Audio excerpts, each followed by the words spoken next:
Entonces aquí, si se acuerdan, teníamos esta imagen igual en la clase pasada, en la que este linfocito B se va a diferenciar en una célula plasmática y va a producir un anticuerpo contra el epítopo 1 y va a ser una inmunoglobulina G, ¿no? Y en este caso, pues este otro linfocito B reconoce al epítopo 2 y produce un anticuerpo contra el epítopo 2 y este contra el epítopo 3. Y entonces hay diferentes mecanismos. Una puede ser, mantienes al animal vivo y tomas sangre constantemente. Y la otra opción es sacrificas al animal y extraes completamente toda la sangre del animal. Te quedas aíslas el suero y en este suero pues va a haber pues todos los anticuerpos que produce ese animal, incluidos pues tanto el anticuerpo contra el epítopo 1, contra el epítopo 2 y contra el epítopo 3. Después de esto, tú lo que necesitas hacer es obviamente quedarte con aquellos anticuerpos que reconocen a tu antígeno. Y entonces te vas a quedar con lo que les contaba igual al inicio de la clase pasada, con un antisuero que es policlonal.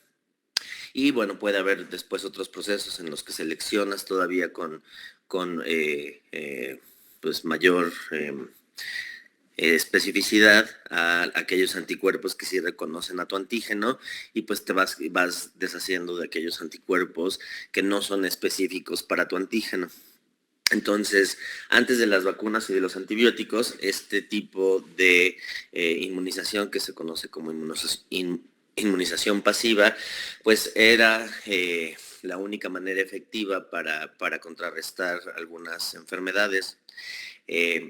Si recuerdan, bueno, todavía sí este tipo de inmunización pasiva sigue siendo un tratamiento en condiciones de emergencia. Por ejemplo, si se acuerdan, durante la pandemia por COVID-2, uno de los primeros tratamientos que se utilizaron y se utilizó a lo largo de la pandemia en diferentes grados fue el uso de suero de pacientes que habían superado la enfermedad o que no habían presentado síntomas y fue relativamente efectiva.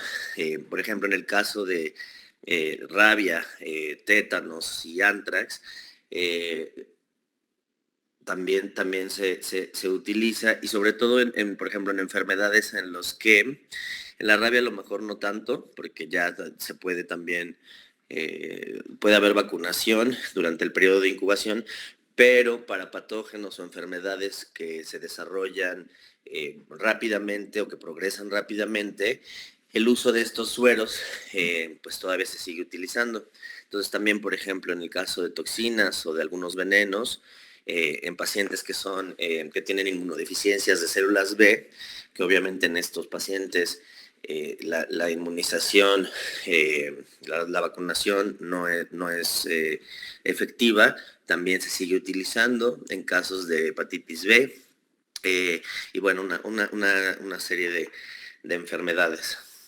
Ahora, vamos a hablar un poquito de la producción monoclonal de anticuerpos. Y esto es muy importante, ¿no? Y bueno, se ganó el premio Nobel de Medicina Kohler y Milstein por la tecnología de la que vamos a hablar, que es la tecnología del hibridoma. Y bueno, la primera parte es igual. Hay una inoculación repetida de un animal. En este caso se remueve el vaso, que si se acuerdan, en el vaso, como mencionaba en la clase pasada, pues es donde parte de la maduración, después de que salen de la médula ósea, es donde completan, o una parte del programa de la maduración de las células B se completa, y ahí es donde se encuentran precisamente las células plasmáticas. Entonces, esta tecnología tiene partes interesantes.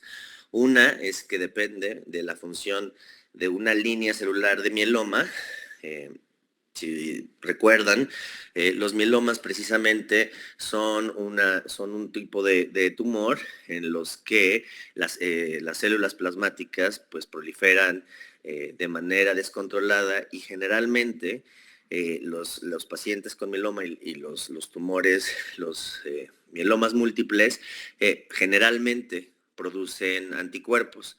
Entonces, estos pacientes, los pacientes con mieloma, generalmente tienen altos niveles de inmunoglobulinas en sangre. La característica de estas células de mieloma particulares es que son unas células no secretoras. Entonces, estas células no secretan anticuerpos y eso pues es muy importante. La otra parte importante de esta característica, de estas células de mieloma, es que no expresan una enzima que se llama hiposantina guanina fosforribosil transferasa, que es la HGPRT menos porque pues no lo expresan. Y entonces esta enzima lo que generalmente permite es utilizar la hiposantina exógena para la síntesis de purinas por medio de la vía que se llama de salvado, ¿no? De salvage pathway. Entonces, eso, el que no tengan HGPRT, las hace sensibles a HAT. HAT es hiposantina aminopterina timidina y es un análogo del ácido fólico que bloquea la síntesis de novo de purinas y pirimidinas. Entonces esta vía de síntesis de novo pues es vital, ¿no? Para la síntesis de DNA. Entonces, dado que no expresan esto y no secretan anticuerpos, bueno, ahorita no nos va a preocupar lo de los anticuerpos, pero dado que no tienen esto, cuando les pones HAT, ¿no? este compuesto en el medio, estas células son incapaces de sintetizar DNA, ya sea por la vía de novo o por la vía de salvado. Entonces, se fusionan con células del vaso, ¿no? Con células plasmáticas, y va a haber diferentes tipos de fusiones, ¿no? Aquí estoy representando al mieloma, y aquí en particular, bueno, a esta célula plasmática, ¿no? La verde, pero pues en realidad vas a tener fusiones tanto de un mieloma con esta plasmática verde, amarilla, o con esta azul, pero también puedes tener que haya fusiones con mieloma, ¿no? Y todo esto pues va a estar ahí, lo vas a tener en tus cultivos. Y entonces, aquí otra parte que es importante es que en este medio, precisamente tú vas a crecerlas en un medio que contiene HAT, ¿no? Entonces, ¿cuáles son las opciones? Una es que si tienes una fusión mieloma, pues como son incapaces de sintetizar DNA por diferentes vías, pues eventualmente esta célula que es inmortal, pues va a morir, ¿no? Porque no puede sintetizar DNA. La otra opción es que tengas un tipo de fusión de célula también spleen, ¿no? De una célula de vaso, una célula plasmática con célula plasmática, y como estas células no son inmortales, pues con el paso del tiempo en el cultivo, pues también van a morir, no es una línea celular inmortalizada. Sin embargo, cuando tú tengas una fusión de mieloma spleen, ¿no? En este caso, esas son las únicas células que en el cultivo van a vivir, tienen la característica de inmortalidad del mieloma, y además la vía pues la vía de HPGRT pues ya va a estar adquirida en esta célula fusionada, entonces van a poder sintetizar purinas por medio de la vía de salvado, a pesar de que están creciendo en medio HAT. Entonces, esta estrategia pues es precisamente muy efectiva para quedarte con células en las que hay una función efectiva de mieloma y spleen. Y entonces lo que tú vas a tener en este caso, en este ejemplo que estoy presentando, son pues la clona 1, ¿no? La de las células plasmáticas verdes fusionadas con mieloma, las amarillas y las azules. Y más o menos cuando se realiza esta técnica, más o menos cuentas con aproximadamente 500 clonas híbridas. Después lo que se hace es sembrar a estas células a concentraciones muy bajas, ¿no? Haces unas diluciones seriales muy bajas, de tal manera que la probabilidad de que en cada pozo haya más de una célula es muy baja. Entonces, en cada pozo te vas a quedar con una clona, nada más ¿no? por la dilución que se está haciendo tan grande. Y entonces, aproximadamente 25 de estas clonas van a producir un anticuerpo específico. Y después de esto viene todo un proceso de screening en el que tú vas a ver que ese pozo, en ese pozo se estén produciendo anticuerpos que se unan de manera específica al antígeno que a ti te interesaba, y pues se va seleccionando y luego pues vas a amplificar otra vez o vas a seguir creciendo a las diferentes clonas que producen el anticuerpo que tú quieres. Y bueno, ese es como en teoría así es como esto funcionaría. Entonces, aquí es nada más, en esta diapositiva, lo que quiero enseñar es las diferencias en la eficiencia de estos métodos, de diferentes métodos de producción. Cuando tú haces esta parte de inocular a tu animal, generalmente también haces un priming, ¿no? Con otro compuesto que precisamente incrementa la respuesta inflamatoria y también permite pues, que se sintetice pues más... bueno, que el animal responda con mayor intensidad al antígeno, ¿no? Que inoculaste. En este caso también se inoculan a estas células de hibridoma, las que sí te sirvieron, y después de 14 días de tener a este hibridoma creciendo en animales, obtienes más o menos de 3 a 5 mililitros de fluido acítico, en este caso son por ratón. Y entonces es nada más, después de todo este proceso y del proceso previo que vimos de un animal se sacrifica y te quedas con su vaso y nada, después de más o menos 28 días vas a tener solamente 125 miligramos de un anticuerpo monoclonal. Entonces, además, pues obviamente de las implicaciones éticas, ¿no? Pues, el uso de animales con este fin, pues en realidad es muy poco anticuerpo el que obtienes. Entonces, pues esta técnica también ha sido reemplazada por pues, los cultivos celulares, ¿no? Y por bioreactores en los que tú puedes sembrar a tus células, o más bien cultivar o crecer a tus células de hibridoma en el cultivo, ¿no? En estos flasks de T80, T75, los flasks que sean, y después los pasas a una botella que está girando constantemente, y eso permite pues que haya una mejor difusión de nutrientes, que se evite que se formen cúmulos en las células. Y bueno, los bioreactores pueden ser, ¿no? Después de varios días pueden llegar a ser más o menos, puedes tener hasta 100 botellas, ¿no? Entonces, el contraste pues es bastante significativo. Después de 21 a 24 días, más o menos, vas a obtener 18 gramos de anticuerpo. Y esta tecnología, esta manera de crecer al hibridoma que estoy presentando aquí, pues desde que hice la presentación hasta la fecha, pues cada vez ha mejorado más y puedes obtener, ¿no? Con bioreactores más grandes y más eficientes, todavía más anticuerpo. Sin embargo, pues no es tampoco así como una gran técnica, y ahorita vamos a ver por qué. Entonces, bueno, en los últimos 30 años los anticuerpos monoclonales se han convertido, son indispensables en la investigación básica, clínica, ¿no?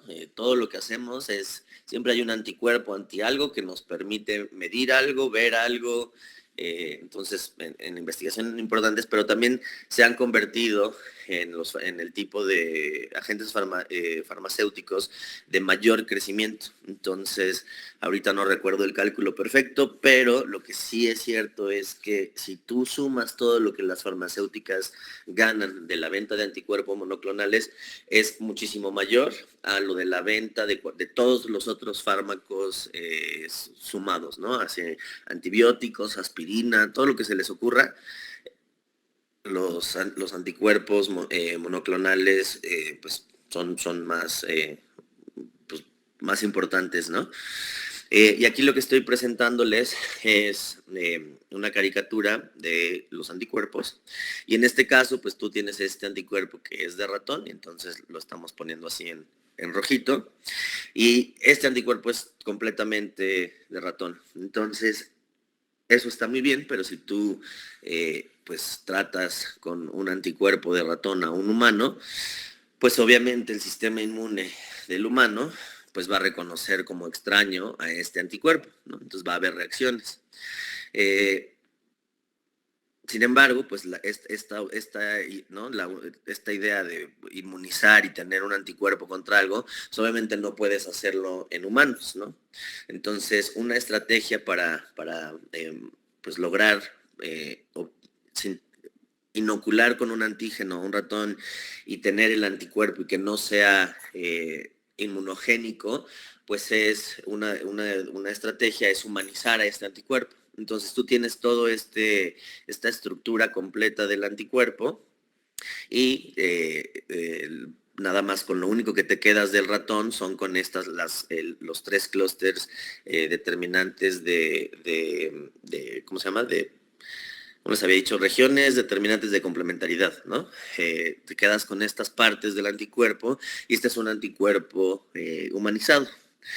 Y en los anticuerpos humanizados las son muchísimo menos inmunogénicos que un anticuerpo de ratón, pero también puede haber ciertas reacciones porque estas regiones pues siguen siendo extrañas, ¿no? Otra opción, que esta me imagino es mejor porque son menos los fragmentos que son de secuencias de ratón, es el quimérico. Entonces aquí en el quimérico, toda esta parte, todo este esqueleto es humano, el anticuerpo, y la parte que permanece, ¿no? Siendo secuencias de ratón, pues es nada más precisamente las regiones variables, toda la región variable de reconocimiento al antígeno, ¿no? Y este es un anticuerpo completamente humano que se puede hacer, ¿no? Con otras, con por lo menos 2 tecnologías, ¿no? Está por medio de despliegue en fagos, que ahorita vamos a hablar un poquito de eso, y otra a través de ratones que son transgénicos y que expresan los genes de las cadenas pesadas y ligeras de humanos. Entonces, cuando tú inoculas, inmunizas a este ratón, pues como sus genes HL son humanos, pues los anticuerpos que van a producir pues son completamente humanos. Entonces, aquí van a ver muchos nombres, sobre todo si van a seguir aquí en el taller y en las próximas clases, de estos anticuerpos contra cáncer, y tienen diferentes nombres, ¿no? Pero la terminación nos dice mucho del origen de estos anticuerpos. Entonces, para empezar, todos van a acabar en MAB, ¿no? Porque son monoclonal antibody. Cuando son de ratón, acaban en MOMAB. Cuando son humanizados, la terminación es con Z, SUMAB. Cuando son quiméricos es XIMAB, ¿no? CIMAB. Y por ejemplo, no sé, aquí sería uno muy famoso es pembrolizumab, ¿no? Es un humanizado. El rituximab es uno quimérico. Y nivolumab, ¿no? Que acaba así en umab, ese es completamente humano. Y aquí es nada más, es una tablita que ya también requiere actualización, pues de todos los diferentes anticuerpos que han sido aprobados tanto en la Unión Europea como en Estados Unidos, ¿no? Por las respectivas agencias reguladoras. Y bueno, justo aquí está, ¿no? Rituximab, que es un anti-CD20. Ahí está, es quimérico y se utiliza para el linfoma de no Hodgkin. Está el trastuzumab, ¿no? Que es también conocido como Herceptin, reconoce a HER2, es humanizado, ¿no? Como les había dicho, acaba en sumab. Se utiliza en breast cancer. Hay diferentes modalidades de trastuzumab que también ahorita no lo vamos a ver, pero cuando hablemos ya de inmunoterapias vamos a entrar con más detalle a eso. Este es otro que se llama cetuximab, que reconoce a EGFR2, entonces impide esta señalización pero bueno, las vamos a ir viendo con más calma después, pero era nada más pues para que vieran, ¿no? La cantidad de anticuerpos que están aprobados, el gran número de estos anticuerpos monoclonales terapéuticos que contienen indicación para el tratamiento del cáncer.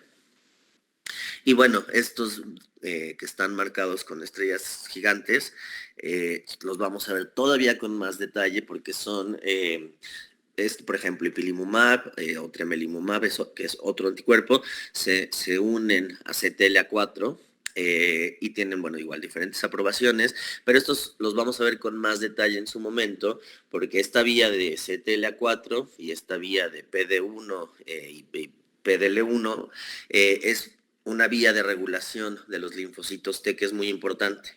Entonces, nada más como para que quede ahí en la memoria colectiva de la clase, estos anticuerpos básicamente lo que hacen es quitarle los frenos a las células T, quitarle los frenos al sistema inmune y permitirles reconocer otra vez a los tumores como algo que no pertenece, como algo cambiado, ¿no? Entonces, pues también aquí están atezolizumab, que es contra PDL1, avelumab, durvalumab, y ahorita estamos entrando en un momento en el que hay, de hecho, una gran cantidad de anticuerpos anti-PD1, ¿no? Y van a seguir habiendo cada vez más PDL1, pero la idea es que estos anticuerpos van a funcionar de manera similar. Y de todos estos anticuerpos contra el cáncer, pues estos han sido, ¿no?, los más importantes y precisamente a los que nos referimos muchísimo cuando hablamos de inmunoterapias en cáncer. Generalmente estamos hablando de esto, aunque bueno, en realidad también están las células TCAR, ¿no? La infiltración de linfocitos, las vacunas, pero en general también, dado el éxito que estos anticuerpos han tenido, generalmente se habla de ellos como inmunoterapias.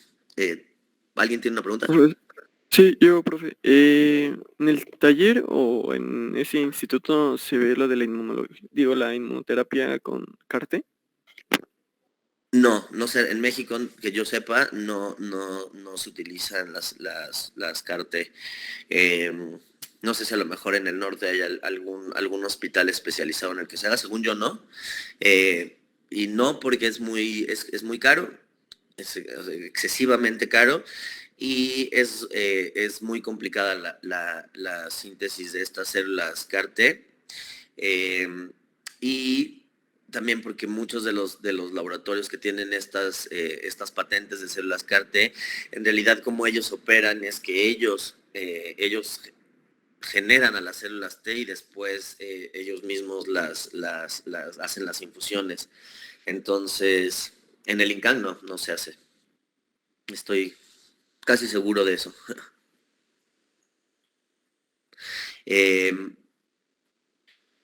Y bueno, atezolizumab, avelumab, Luego, esta parte a mí se me hace, era lo que les decía, ¿no? Que estos inhibidores de punto de control inmunitario, así se llaman, y van a ver la abreviación frecuentemente como ISIS, son precisamente estos anticuerpos que les enseñé, ¿no?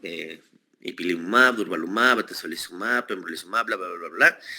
Y son estos anticuerpos monoclonales que lo que hacen es unirse a moléculas coinhibitorias, ¿no? Entonces, al unirse a estas moléculas coinhibidoras, pues se evita esta coinhibición y entonces eso mejora las respuestas inmunes antitumorales. Y, por ejemplo, en el caso del cáncer de pulmón, microcítico, perdón, no microcítico, pues han sido, nunca había habido una terapia con tanto éxito, ¿no? En el cáncer de pulmón de células no pequeñas o cáncer de pulmón no microcítico.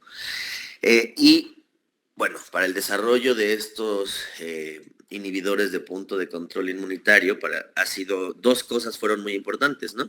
Una es todo este conocimiento de inmunología y de que los puntos de control inmunitario es un mecanismo que se utilizan las células de cáncer pues para evadir el ataque del sistema inmune. Otra yo diría que es, ¿no? Tanto a lo mejor la técnica definitivamente de hibridoma, pero, como había dicho antes, ¿no? También el despliegue de fagos y pues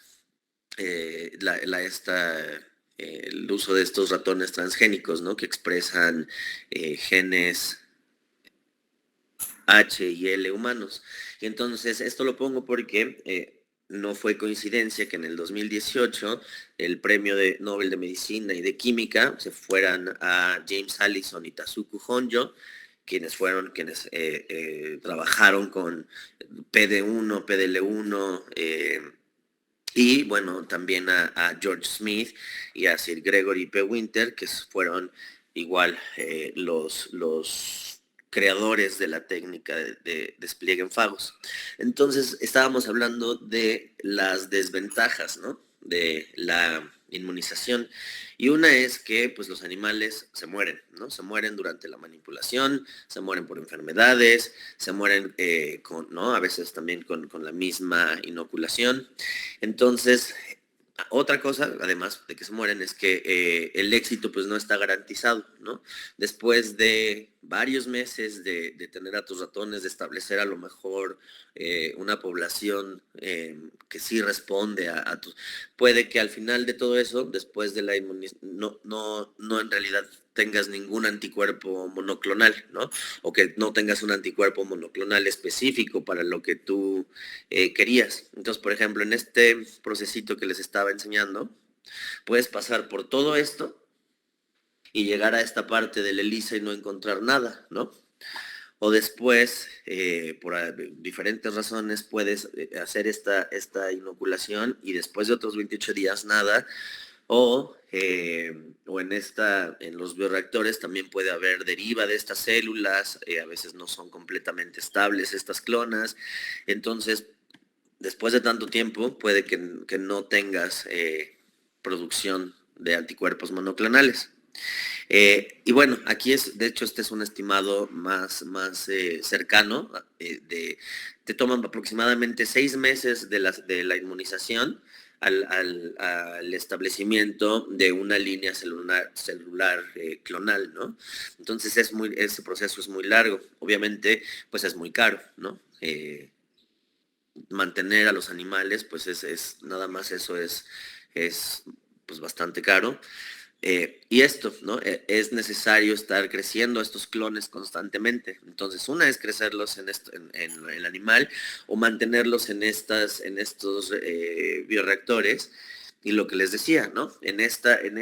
Seguir creciendo a tus células, pues hay deriva génica y van cambiando. Y digo, también hay técnicas para retrasar su crecimiento, para congelarlas, pero en general, pues sí es medio aceptado que lo idóneo es crecer a estas clonas constantemente. Obviamente, pues no se pueden producir anticuerpos contra antígenos que no son inmunogénicos in vivo, ¿no? Y eso es muy importante. Independientemente de si los puedes asociar con otra cosa, hay moléculas que no son inmunogénicas in vivo. Entonces, contra ese tipo de moléculas, pues no puedes producir anticuerpos. Y pues la otra es que tampoco puedes producir anticuerpos contra antígenos que son letales cuando se trata de inmunizar al animal, ¿no? Entonces esas son algunas de las desventajas, obviamente hay más, pero las principales serían esas. Y entonces pues es importante, porque si se acuerdan voy a regresar otra vez a las diapositivas, tanto en la técnica de hibridoma, en la primera parte, el paso 1, el de la inmunización, pues es en un animal. Y en este caso de los sueros, pues también, ¿no? Eh, entonces, la pregunta es si hay alguna manera, ¿no?, de bypassar la inmunización. Y las alternativas son, pues, el despliegue, la tecnología de despliegue en fagos, que ya les había dicho, eh, el despliegue ribosomal, el despliegue en mRNA y el despliegue de aptámeros. Entonces, yo voy a hablar ahorita muy poco en realidad del despliegue en fagos, pero la tarea igual para 2 semanas, no, para la misma, sí, para 2 semanas. O sea, este viernes creo que entregan una tarea, la siguiente semana va a ser esta tarea, que hagan un escrito así de una hojita, dos, de en qué consiste el despliegue ribosomal, el despliegue de mRNA y el despliegue de aptámeros.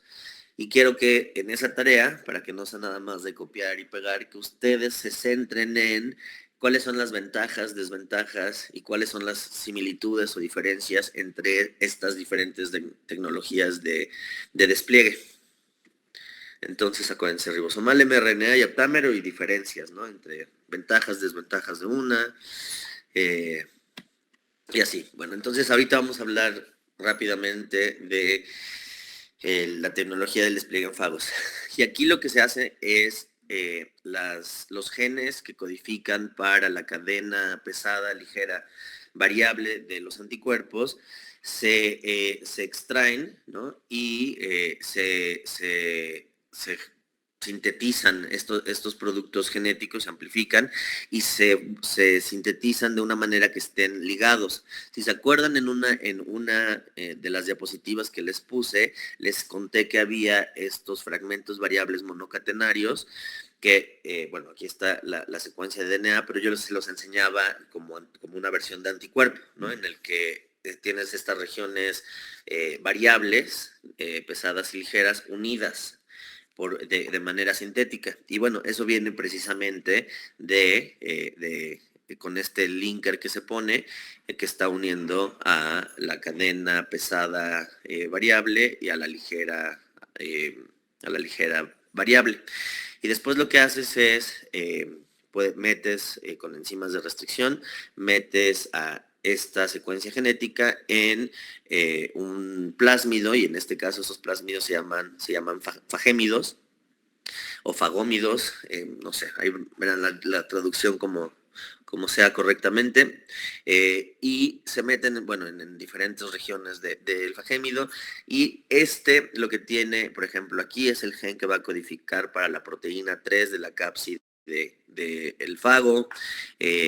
Aquí está, ¿no?, la región variable pesada, la ligera, y bueno, diferentes maneras, ¿no?, otros genes o promotores que les permite expresarse en ciertas condiciones.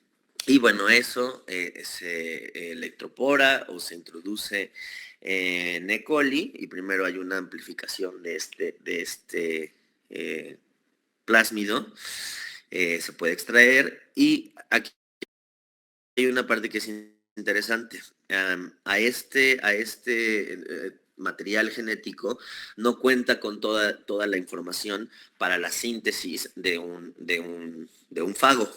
Entonces, lo que se necesita cuando tú ya quieres que se produzcan fagos es infectar a tu cultivo de E. coli con un fago ayudador. En este caso es el fago M13, pues que cuenta con todas las demás secuencias para la síntesis de fagos. Entonces, lo que tú vas a tener es, en algún momento, va a ser pues estos fagos, ¿no?, recombinantes que ya cuentan con esta información también genética. Y una característica que es muy importante de estos fagos que se utilizan para el despliegue en fagos es que no generan lisis celular. Entonces, generalmente se desplazan hacia la superficie membranal en vesículas, donde ocurre todo el ensamblaje, y pues eso es muy importante porque entonces tú mantienes, en este momento que infectas con el fago ayudador, pues no destruyes a las células que tienen a tus plásmidos. Entonces, no sé si lo digo después, no, pero otra cosa que también puede pasar es que puedes tener esta síntesis de fagos o nada más la síntesis de la síntesis de el fragmento variable monocatenario. Entonces, dependiendo de qué tipo de E. coli uses o si tienes un codon Amber, ¿no? Donde se marca un stop entre el resto de la secuencia, tú lo que puedes lograr es producir de manera soluble el anticuerpo. Ahora, una cosa que también es nada más como información adicional, esta información también puede ser introducida una vez que ya seleccionaste el anticuerpo, ¿no? El fago que tú quieres y el anticuerpo que tú quieres. Toda esta información después puede ser introducida a células de mamífero, y eso es importante porque ahí ¿no? ocurren glicosilaciones que no ocurren en estos cultivos de E. coli. Y bueno, es una técnica muy versátil, ¿no? Pues yo la veo como que funciona como tipo Legos. Entonces, algo que funciona después lo puedes modificar y meter en otra línea o en otro tipo de cultivo.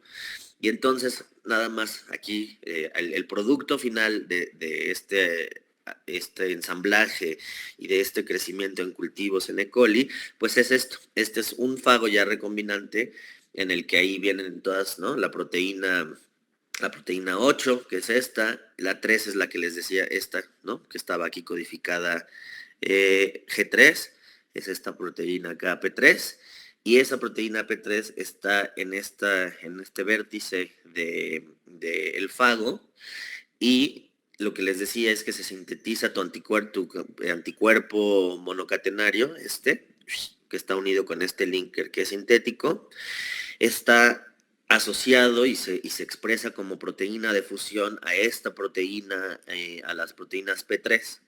Entonces, eso es muy importante.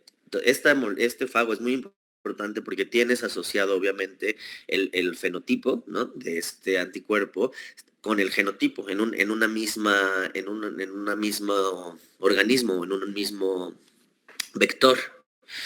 Y entonces ahorita vamos a ver por qué eso es importante. Hay esta técnica de selección que se llama biopanning y se puede hacer de diferentes maneras. Entonces, vamos a empezar, por ejemplo, esta es tu librería, ¿no? Tú después del proceso que vimos anteriormente, pues tienes a varios fagos y cada uno de estos fagos pues va a tener un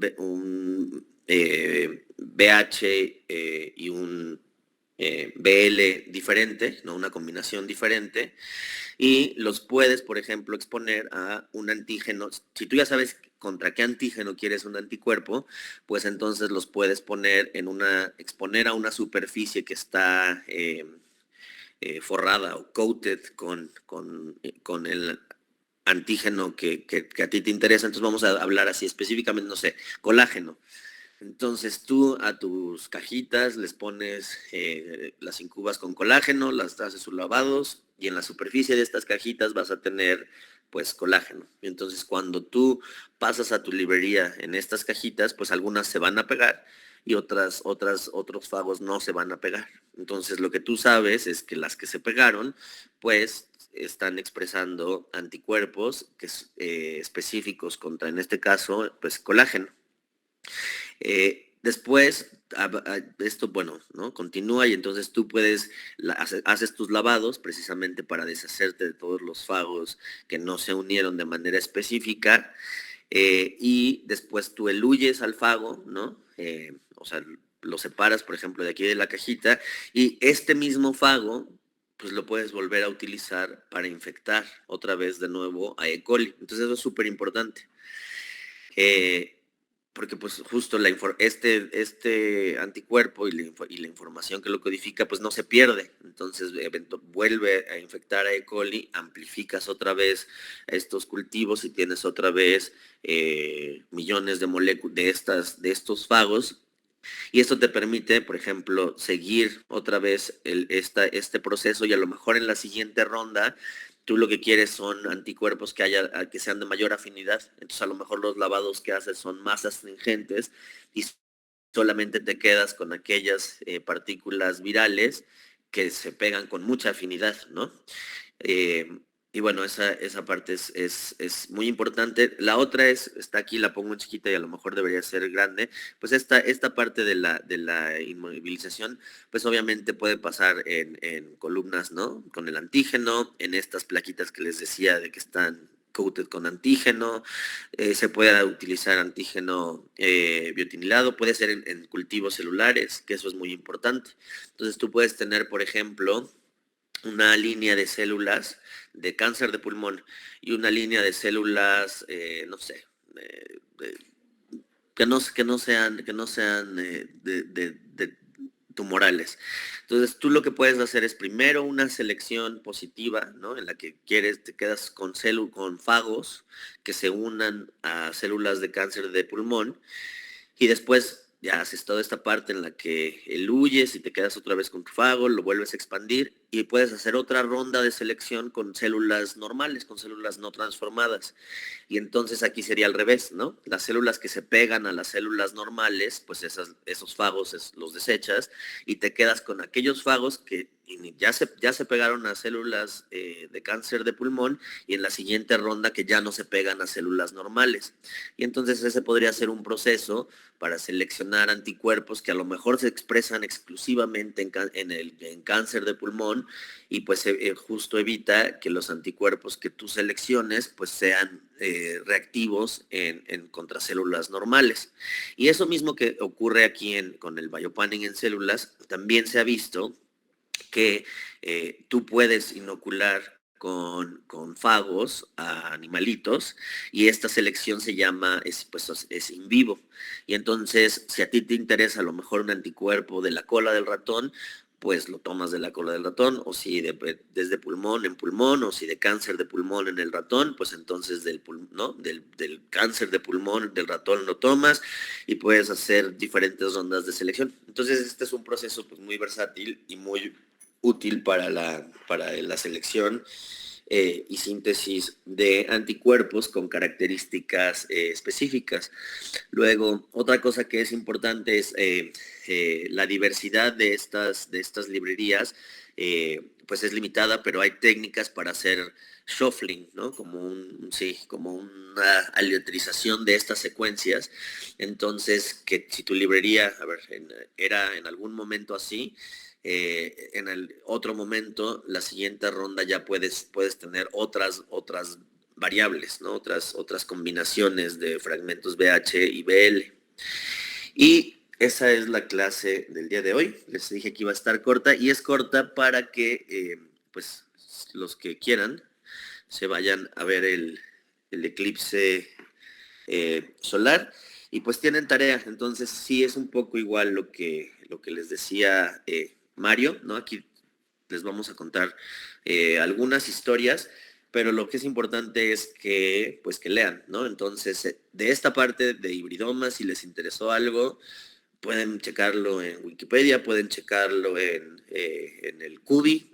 Sí, ese es el libro. Para mí, la clase pasada, todo lo de MHC salió del CUBI, muchas de las clases van a salir de ahí.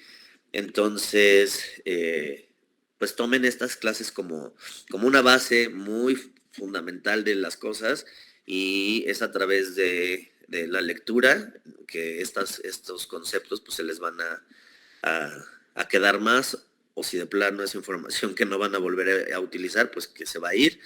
Y entonces pues sí les encargo que le echen ganas a su tarea, ¿no? Que háganla pensando en que les sirva esa tarea y no nada más ¿no? Extraer y copiar información. Traten de que sea, pues sí, que sea pues un producto de ustedes y que les sirva a ustedes. Antes de irnos, ¿alguien tiene alguna duda ahorita?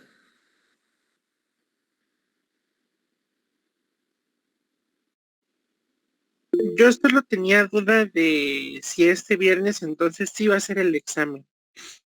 Yo estoy seguro que sí. Voy a hablar con Mario hoy, pero yo creo que sí. Y yo creo que el examen va a ser, pues vamos a hacer una mezcla ahí de preguntas, ¿no? De lo que Mario les haya dado en sus clases y pues lo de estas clases, ¿no?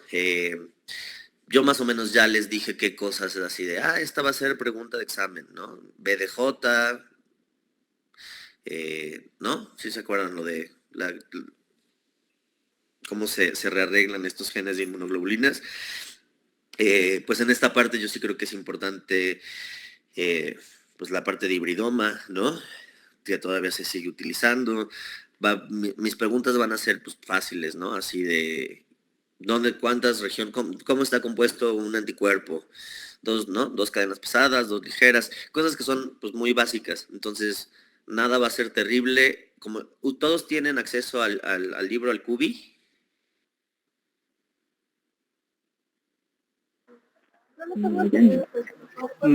Yo no. Bueno, no sé si sepan, pero hay una cosa que se llama Library Genesis, que es, pues es todo es pirata, pero ahí pueden bajar el libro y les voy a ver en el chat, es el Cubi de inmunología, es Cubi Immunology o el mismo en inmunología, ¿no? En español. Creo que el de inmunología en español, creo que la última edición fue en el 2014, pero es casi idéntica a la más reciente en inglés. Y las preguntas que están ahí justo de estructura, en el capítulo de estructura de anticuerpos y en el capítulo de MHC, de ahí van a salir las preguntas. Y en realidad, pues esto del examen, a mí no se me hace que sean, o sea, las preguntas que son así, ¿no? De memoria y eso no sirven tanto. O sea, se trata de, pues sí, de cosas que les sirvan y que vayan a utilizar en algún momento. Entonces, es más como de, a lo mejor de pensarle, pero toda esa información está ahí, ¿no? Y sí, yo creo que sí va a haber examen la próxima semana. Pero va a estar fácil. Bueno, que tengan buen día. Hasta luego, profe, gracias. Hasta luego.